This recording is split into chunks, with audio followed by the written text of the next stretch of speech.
शुक्लाम्बरधरम् विष्णुम् शशिवर्णम् चतुर्भुजम् प्रसन्नवदनम् ध्यायेत् सर्वविघ्नोपशान्तये व्यासम् वसिष्ठनप्तारम् शक्तेः पौत्रमकल्मषम् पराशरात्मजम् वन्दे शुकतातम् तपोनिधिम् व्यासाय विष्णुरूपाय व्यासरूपाय विष्णवे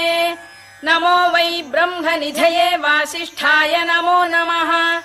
अविकाराय शुद्धाय नित्याय परमात्मने सदैकरूपरूपाय विष्णवे सर्वजिष्णवे यस्य स्मरणमात्रेण जन्म संसारबन्धनात् विमुच्यते नमस्तस्मै विष्णवे प्रभविष्णवे ॐ नमो विष्णवे प्रभविष्णवे। श्रीवैशम्पायन उवाच श्रुत्वा धर्मानशेषेण पावनानि च सर्वशः युधिष्ठिरः शान्तनवम् पुनरेवाभ्यभाषत। युधिष्ठिर उवाच किमेकम् दैवतम् लोके किम् वाप्येकम् परायणम् स्तुवन्तः कङ्कमर्चन्तः प्राप्नुयुर्मानवा शुभम् को धर्मः सर्वधर्माणाम् भवतः परमो मतः किम् जपन्मुच्यते जन्तुर्जन्म संसारबन्धनात्। श्रीभीष्म उवाच जगत्प्रभुम् देवदेवमनन्तम् पुरुषोत्तमम् स्तुवन्नाम सहस्रेण पुरुषः सततोत्थितः तमेव चार्चयन्नित्यम् भक्त्या पुरुषमव्ययम् ध्यायन् स्तुवन् नमस्यम् च यजमानस्तमेव च अनादिनिधनम् विष्णुम् सर्वलोकमहेश्वरम् लोकाध्यक्षम् स्तुवन्नित्यम् सर्वदुःखातिगो भवेत् ब्रह्मण्यम् सर्वधर्मज्ञम् लोकानाम् कीर्तिवर्धनम् लोकनाथम् महद्भूतम् सर्वभूतभवोद्भवम् एष मे सर्वधर्माणाम् धर्मोऽधिकतमो मतः यद्भक्त्या पुण्डरीकाक्षम् स्तवैरच्चेन्नरः सदा परमम् यो महत्तेजः परमम् यो महत्तपः परमम् यो महद्ब्रह्म परमम् यः परायणम् पवित्राणाम् पवित्रम् यो मङ्गलानाम् च मङ्गलम् दैवतम् देवतानाम् च भूतानाम् यो व्ययपिता यतः सर्वाणि भूतानि भवन्त्यादियुगागमे यस्मिंश्च प्रलयम् यान्ति पुनरेव युगक्षये तस्य लोकप्रधानस्य जगन्नाथस्य भूपते विष्णोर्नाम सहस्रम् मे शृणु पापभयापहम् यानि नामानि गौणानि विख्यातानि महात्मनः ऋषिभिः परिगीतानि तानि वक्ष्यामि भूतये ऋषिर्नाम्नाम् सहस्रस्य वेदव्यासो महामुनिः छन्दोऽनुष्टुप् तथा देवो भगवान् देवकीसुतः अमृतांशुद्भवो बीजम् शक्तिर्देवकी नन्दनः त्रिसामाहृदयम् तस्य शान्त्यर्थे विनियुज्यते विष्णुम् जिष्णुम् महाविष्णुम् प्रभविष्णुम् महेश्वरम् अनेकरूपदैत्यान्तम् नमामि पुरुषोत्तमम् अस्य श्रीविष्णोर्दिव्यसहस्रनामस्तोत्रमहामन्त्रस्य श्रीवेदव्यासो भगवान् ऋषिः अनुष्टुप्छन्दः श्रीमहाविष्णुः परमात्मा श्रीमन्नारायणो देवता अमृतांशुद्भवो भानुरिति बीजम् देवकी नन्दन श्रेष्ठेति शक्तिः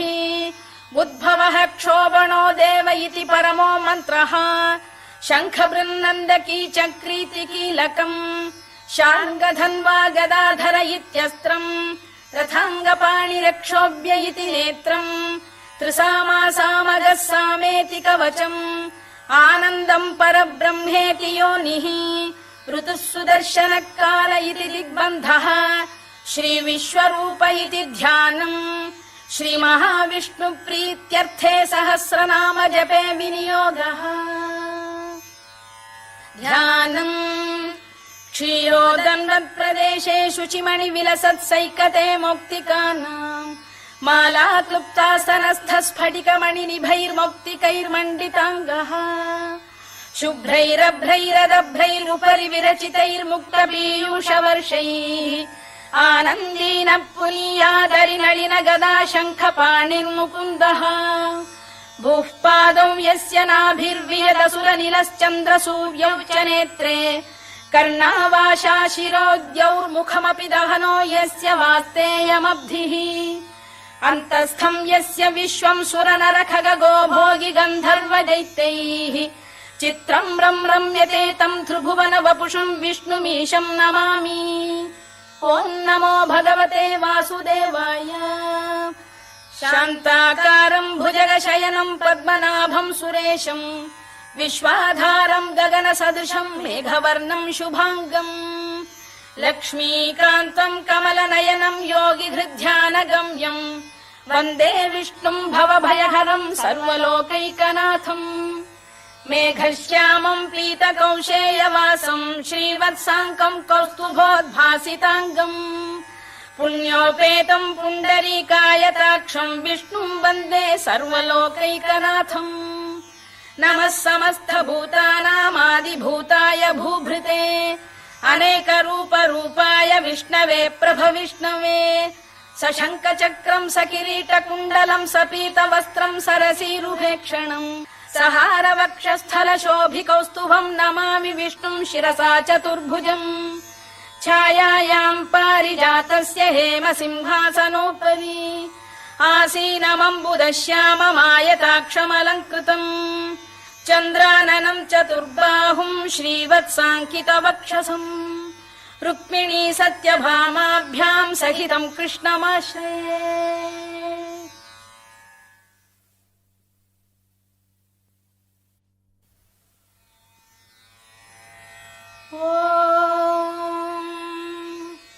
विश्वम् विष्णुर्वषत्कारो भूतभव्य भवत्प्रभुः भूतकृद्भूतभृद्भावो भूतात्मा भूतभावनः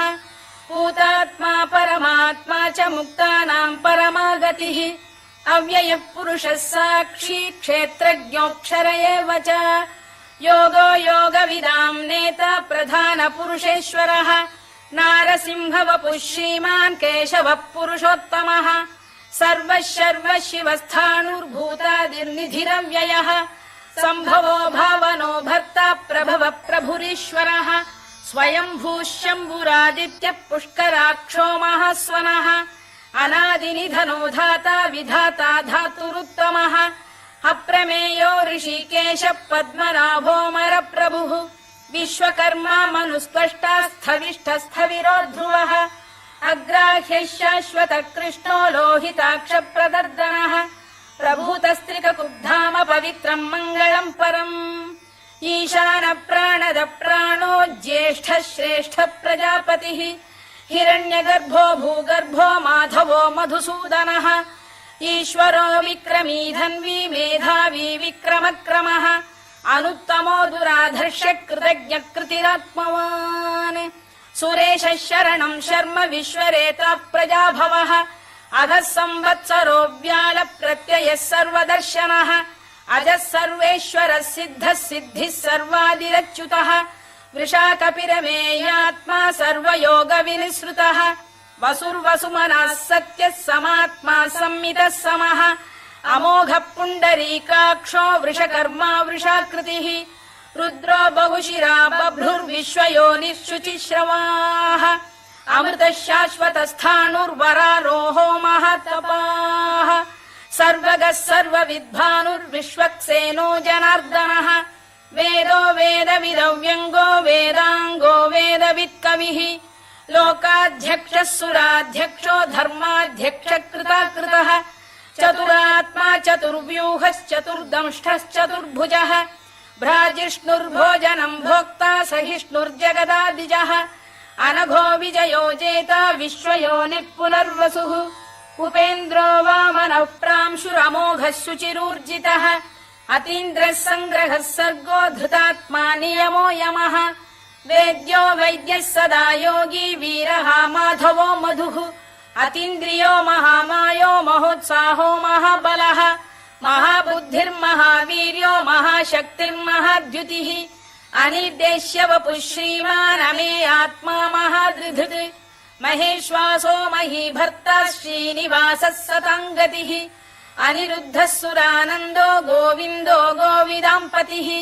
मरीचिर्दमनो हंसः सुपर्णो भुजगोत्तमः हिरण्यनाभः सुतपाः पद्मनाभः प्रजापतिः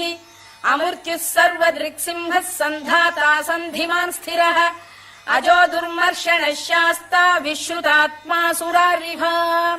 गुरुर्गुरुतमो धाम सत्यः सत्यपराक्रमः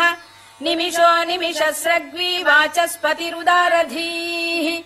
अग्रणीर्ग्रामणी श्रीमान् न्यायो नेता समीरणः सहस्रमूर्धा विश्वात्मा सहस्राक्षः सहस्रपात् आवर्तनो निवृत्तात्मा संवृतः सम्प्रमर्दनः अधः संवर्तको वह्निरनिलो धरणीधरः सुप्रसाद प्रसन्नात्मा विश्वधृक् विश्वभुग्विभुः सत्कर्ता सत्कृतः साधुर्जह्नुर्नारायणो नरः असङ्ख्येयो प्रमेयात्मा विशिष्टः शिष्टकृच्छुचिः सिद्धार्थ सिद्ध सङ्कल्पः सिद्धिदः सिद्धिसाधनः वृषाही वृषभो विष्णुर्वृषपर्वा वृषोदरः वर्धनो वर्धमानश्च विविक्तः श्रुतिसागरः सुभुजो दुर्धरो वाग्मी महेन्द्रो वसुदो वसुः नैकरूपो बृहद्रूपः शिपिविष्टप्रकाशनः ओजस्तेजोद्युतिधर प्रकाशात्मा प्रतापनः ऋद्धस्पष्टाक्षरो मन्त्रश्चन्द्रांशुर्भास्करद्युतिः अमृतांशुद्भवो भानुः शशबिन्दुः सुरेश्वरः औषधम् जगतः सेतुः सत्यधर्मपराक्रमः भूतभव्यभवन्नाथः पवनः पावनो नलः कामः कामकृत्कान्तः कामः कामप्रदप्रभुः युगादिकृद्युगावर्तो नैकमायो महाशनः अदृश्यो व्यक्तरूपश्च सहस्रजिदनन्तजित् इष्टो विशिष्टः शिष्टेष्टः शिखण्डी नघुषो वृषः क्रोधः क्रोधकृत्कर्ता विश्वबाहुर्महीधरः अच्युत प्रथित प्राण प्राणदो वासवानुजः अपां निधिरधिष्ठानमप्रमत्त प्रतिष्ठितः स्कन्द स्कन्दधरो धुर्यो वरदो वायुवाहनः वासुदेवो बृहद्भानुरादिदेवः पुरन्दरः अशोकस्तारणस्तारः शूरः शौरिर्जनेश्वरः अनुकूलः शतावर्तः पद्मी पद्मनिभेक्षणः पद्मनाभोरविन्दाक्षः पद्मगर्भः शरीरभृत् महर्धिर्वृद्धो वृद्धात्मा महाक्षो गरुडध्वजः अतुलः शरभो भीमः समयज्ञो हविर्हरिः सर्वलक्षणलक्षण्यो लक्ष्मीवान् समितिञ्जयः विक्षरो रोहितो मार्गो हेतुर्दामोदरः सहः महीधरो महाभागो वेगवानमिताशनः उद्भवः क्षोभणो देवः श्रीगर्भः परमेश्वरः करणम् कारणम् कर्ता विकर्ता गहनो गुहः व्यवसायो व्यवस्थानः संस्थानस्थानदो ध्रुवः परधिः परमस्पष्टस्तुष्टः पुष्टः शुभेक्षणः रामो विरामो विरतो मार्गो नेयोनयोनयः वीरः शक्तिमताम् श्रेष्ठो धर्मो धर्मविदुत्तमः वैकुण्ठः पुरुष प्राण प्राणद प्रणव पृतुः हिरण्यगर्भः शत्रुघ्नो व्याप्तो वायुरधोक्षजः ऋतुः सुदर्शनकालः परमेष्ठी परिग्रहः उग्रः संवत्सरो दक्षो विश्रामो विश्वदक्षिणः विस्तारस्थावरस्थाणु प्रमाणम् बीजमव्ययम् अर्थोऽनर्थो महाकोशो महाभोगो महाधनः अनिर्विण्णस्थविष्ठो भूर्धर्मयूपो महामखः नक्षत्रनेमिर्नक्षत्री क्षमः क्षामः समीहनः यज्ञयुज्यो महेज्यश्च क्रतुः सत्रम् सताम् गतिः सर्वदर्शी विमुक्तात्मा सर्वज्ञो ज्ञानमुत्तमम् सुव्रतः सुमुखः सूक्ष्मः सुघोषः सुखदः सुहृद् मनोहरो जितक्रोधो वीरबाहुर्विदारणः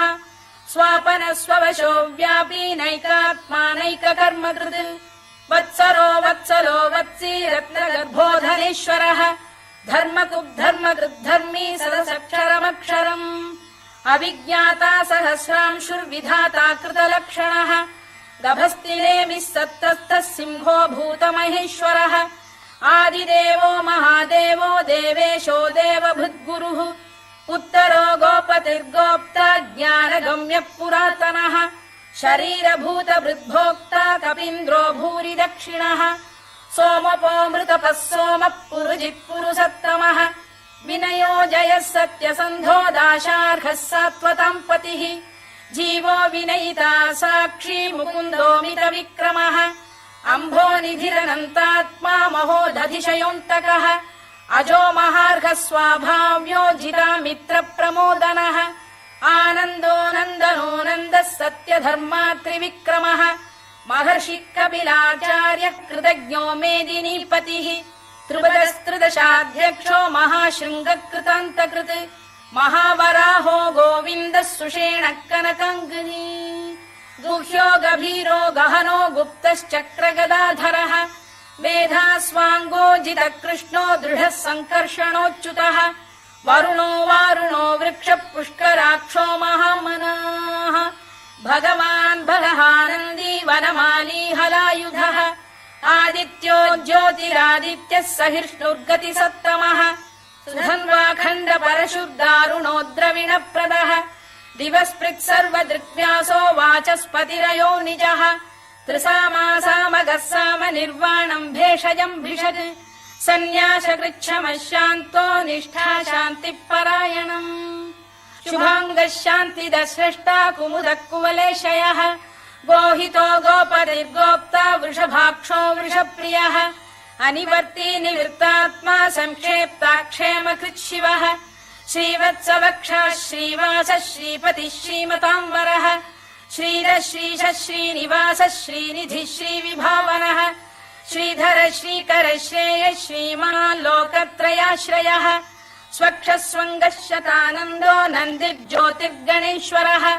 विजितात्मा विधेयात्मा सत्कीर्तिश्छिन्न संशयः उदीर्णः सर्वतश्चक्षुरनीशः शाश्वतः स्थिरः भूषयो भूषणो भूतिर्विशोकः शोकनाशनः अर्चिष्मानर्चितः कुम्भो विशुद्धात्मा विशोधनः अनिरुद्धो प्रतिरथ प्रद्युम्नोमित विक्रमः कालनेमिनिः वीरः शौरिः शूरजनेश्वरः त्रिलोकात्मा त्रिलोकेशः केशवः केशिहा हरिः कामदेवः कामपालः कामी कान्तकृतागमः अनिर्देश्य वपुर्विष्णुर्वीरोऽनन्तो धनञ्जयः ब्रह्मण्यो ब्रह्मकृद्ब्रह्मा ब्रह्म ब्रह्म विवर्धनः ब्रह्म विब्राह्मणो ब्रह्मी ब्रह्मज्ञो ब्राह्मणप्रियः महाक्रमो महाकर्मा महातेजा महोरगः महाक्रतुर्महायज्वा महायज्ञो महाहविः स्तव्यस्तव प्रियस्तोत्रम् स्तुतिस्तोतारणप्रियः पूर्णः पूरयिता पुण्यः पुण्यकीर्तिरनामयः मनोजवस्तीर्थकरो वसुरेता वसुप्रदः वसुप्रदो वासुदेवो वसुर्वसुमनाहविः सद्गतिः सत्कृतिः सत्ता सद्भूतिः सत्परायणः शूरसेनो यदुश्रेष्ठः सन्निवासः सुयामुनः भूतावासो वासुदेवः सर्वासु निलयो नलः दर्पः दर्पदो दृप्तो दुर्धरोऽथा पराजितः विश्वमूर्तिर्महामूर्तिर्दीप्तमूर्तिरमूर्तिमान् अनेकमूर्तिरव्यक्तः शतमूर्तिः शताननः एकोनैकः स वक्र किम् यत्तत्पदमनुत्तमम् लोकबन्धुर्लोकनाथो माधवो भक्तवत्सलः सुवर्णवर्णो हेमाङ्गो वराङ्गश्चन्दनाङ्गदी वीरः विषमः शून्यो घृता शीरचरश्चलः अमानी मानदो मान्यो लोकस्वामी त्रिलोकभृत् सुमेधा मेधजो धन्यः सत्यमेधाधराधरः तेजो वृषोद्युतिधरः सर्वशस्त्रभृताम्बरः प्रग्रहो निग्रहो व्यग्रो नैकशृङ्गो गदाग्रजः चतुर्मूर्तिश्चतुर्बाहुश्चतुर्व्यूहश्चतुर्गतिः चतुरात्मा चतुर्भावश्चतुर्वेदविदेकपात् समावर्तो निवृत्तात्मा दुर्जयो दुरतिक्रमः दुर्लभो दुर्गमो दुर्गो दुरावासो दुरारिः शुभाङ्गो लोकसारङ्गः सुतन्तुस्तन्तुवर्धनः इन्द्रकर्मा महाकर्मा कृतकर्मा कृतागमः उद्भवः सुन्दरः सुन्दो रत्ननाभः सुलोचनः अर्को वाजसनः शृङ्गी जयन्तः सर्वविजयी सुवर्णबिन्दुरक्षोभ्यः सर्ववागीश्वरेश्वरः महाह्रदो महागर्तो महाभूतो महानिधिः कुमुदः कुन्दरः कुन्दः पर्जन्यः पावनो निलः अमृताशोऽमृतवपुः सर्वज्ञः सर्वतोमुखः सुलभः सुव्रतः सिद्धः शत्रुजिच्छत्रुतापनः न्यग्रोधोदुम्बरोश्चक्षाणूरान्ध्रैषूदनः सहस्रार्चिः सप्तजिह्वः सप्तैधा सप्तवाहनः अमूर्तिरनघोचिन्त्यो भयकृद्भयनाशनः अणुबृहत्कृशस्थूलो गुणभिर्निर्गुणो महान् अधृतस्वभृतस्वास्य प्राग्वंशो वंशवर्धनः भारभृत्कथितो योगी योगीशः सर्वकामदः आश्रमश्रमणः क्षामः सुपर्णो वायुवाहनः धनुर्धरो धनुर्वेदो दण्डो दमयिता दमः अपराजितः सर्वसहो नियन्ता नियमो यमः सत्त्ववान् सात्विकः सत्यः सत्यधर्मपरायणः अभिप्रायप्रियार्होरप्रियकृत्प्रीतिवर्धनः विहाय सगतिर्ज्योतिः सुरुचित्कुतभुक् विभुः रविर्विरोचनः सूर्यः सविता रविलोचनः अनन्तो हुतभुग्भोक्ता सुखदो नैकजोऽग्रजः अनिर्विण्णः सदामर्षी लोकाधिष्ठानमद्भुतः सनात्सनातनतमः कपिलः कपिरव्ययः स्वस्तिदः स्वस्तिकृत् स्वस्ति स्वस्ति भुक् स्वस्ति दक्षिणः अरौद्रः कुण्डली चक्री विक्रम्यूर्जितशासनः शब्दातिकः शब्दसः शिशिरः शर्वरीकरः अक्रूरपेशलो दक्षो दक्षिणः क्षमिणाम्बरः विद्वत्तमो वीतभयः पुण्यश्रवणकीर्तनः उत्तारणो दुष्कृतिः पुण्यो दुःस्वप्ननाशनः वीरः रक्षणः सन्तो जीवनः पर्यवस्थितः अनन्तरूपोऽनन्तः श्रीर्जितमन्युर्भयापहः चतुरश्रो गभीरात्मा विदिशो व्यादिशो दिशः अनाधिर्भूर्भुवो लक्ष्मी सुवीरो रुचिराङ्गदः जननो जनजन्मादिर्भीमो भीमपराक्रमः आधारनिलयो धाता पुष्पहास प्रजागरः ऊर्ध्वगः सत्पथाचार प्राणद प्रणवप्रणः प्रमाणम् प्राणनिलय प्राणभृत्प्राणजीवनः तत्त्वम् तत्त्वविदेकात्मा जन्म मृत्युजरातिगः भूर्भुवः स्वस्तरुस्तारः सविता प्रपितामहः यज्ञो यज्ञपतिर्यज्वा यज्ञाङ्गो यज्ञवाहनः यज्ञभृद्यज्ञकृद्यज्ञी यज्ञभुग्यज्ञसाधनः यज्ञान्तकृद्यज्ञगुह्यमन्नमन्नाद एव च आत्मयोनिः स्वयम् जातो वैखानः सामगायनः देवकीनन्दनः स्रष्टा क्षितीशः पापनाशनः शङ्खबृन्नन्दकी चक्री शार्ङ्गधन्वा गदाधरः तथाङ्गपाणिरक्षोभ्यः सर्वप्रहरणायुधः सर्वप्रहरणायुधवो नम इति वनमाली गलीशाङ्गी शङ्खी चक्री च नन्दकी श्रीमान्नारायणो विष्णुर्वासुदेवोऽभिरक्षतु वनमाली गलीशाङ्गी शङ्खी चक्री च नन्दकी श्रीमान्नारायणो विष्णुर्वासुदेवोऽभिरक्षतु वनमाली गलीशाङ्गी शङ्खी चक्री च नन्दकी श्रीमान्नारायणो विष्णुर्वासुदेवोऽभिरक्षतु इतीदम् कीर्तनीयस्य केशवस्य महात्मनः नाम्नाम् सहस्रम् दिव्यानामशेषेण प्रकीर्तितम् य इदम् शृणुयान् नित्यम् यश्चापि परिकीर्तयेत् नाशुभम् प्राप्नुयात् किञ्चित् सोमुत्रेह च मानवः वेदान्तको ब्राह्मणस्य क्षत्रियो विजयी भवेत् वैश्यो धनसमृद्धः स्यात् क्षुद्रः सुखमवाप्नुयात् धर्मार्थी प्राप्नुयात् धर्ममर्थार्थी चार्थमाप्नुयात् कामानवाप्नुयात् कामी प्रजार्थी चाप्नुयात् प्रजाम् भक्तिमान् यः सदोत्थाय शुचिस्तद्गतमानसः सहस्रम् वासुदेवस्य नाम्नामेतत् प्रकीर्तयेत् यशः प्राप्नोति विपुलम् याति प्राधान्यमेव च अचलाम् श्रियमाप्नोति श्रेयः प्राप्नोत्यनुत्तमम् न भयम् क्वचिदाप्नोति वीर्यम् तेजश्च विन्दति भवत्य रोगोद्युतिमान् बलरूपगुणान्वितः रोगार्तो मुच्यते रोगात् बद्धो मुच्येत बन्धनात् भयान्मुच्येत भीतस्तु मुच्येतापन्न आपदः दुर्गाण्यतितरत्याशु पुरुषः पुरुषोत्तमम् स्तुवन्नाम सहस्रेण नित्यम् भक्तिसमन्वितः वासुदेवाश्रयो मर्त्यो वासुदेवपरायणः सर्वपापविशुद्धात्मा याति ब्रह्म सनातनम् न वासुदेव भक्तानामशुभम् विद्यते क्वचित् जन्म मृत्युजरा व्याधि भयम् नैवोपजायते इमम् स्तवमधीयानः श्रद्धा भक्तिसमन्वितः युज्येतात्मसुखक्षान्तिः श्रीधृति स्मृतिकीर्तिभिः न क्रोधो न च मात्सर्यम् न लोभो न शुभा मतिः भवन्ति कृतपुण्यानाम् भक्तानाम् पुरुषोत्तमे द्यौः स चन्द्रार्कनक्षत्राखम् दिशो भूर्महो दधिः वासुदेवस्य वीर्येण विधृतानि महात्मनः ससुरासुरगन्धर्वम् स यक्षोरगराक्षसम् जगत्वशे वर्ततेदम् कृष्णस्य सचराचरम् इन्द्रियाणि मनो बुद्धिः सत्त्वम् तेजो बलम् धृतिः वासुदेवात्मकान्याहुः क्षेत्रम् क्षेत्रज्ञ एव च सर्वागमानामाचार प्रथमम् परिकल्पते आचार प्रभवो धर्मो धर्मस्य प्रभुरच्युतः ऋषयः पितरो देवा महाभूतानि धातवः जङ्गमा जङ्गमम् चेदम् जगन्नारायणोद्भवम् योगो ज्ञानम् तथा साङ्ख्यम् विद्या शिल्पादिकर्म च वेदाः शास्त्राणि विज्ञानमेतत् सर्वम् जनार्दनात्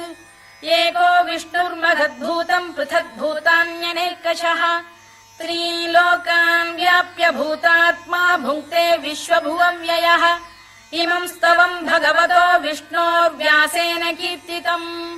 पठेद्य इच्छेत् पुरुषः श्रेयत् प्राप्तुम् सुखानि च विश्वेश्वरमजम् देवम् जगतः प्रभुमव्ययम्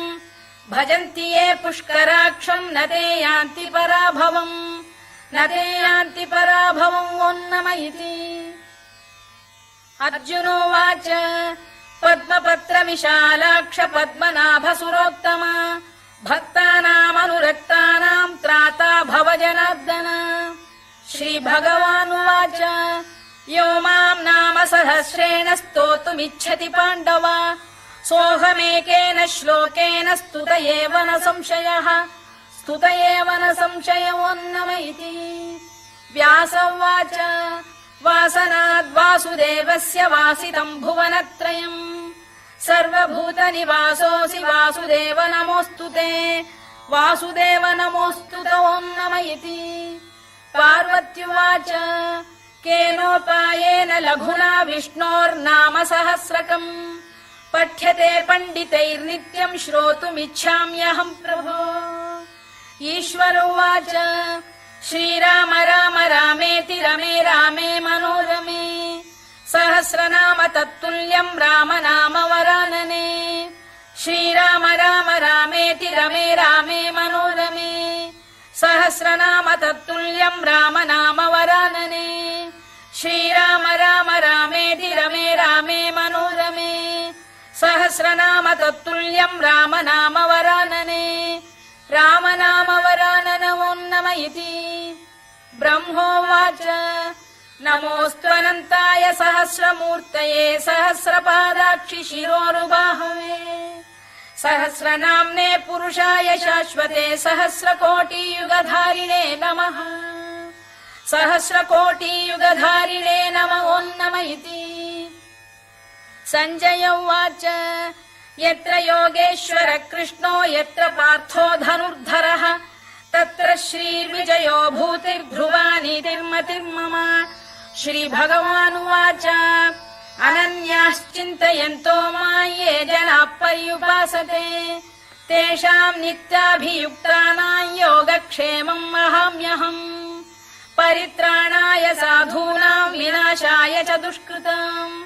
धर्म संस्थापनार्थाय सम्भवामि युगे युगे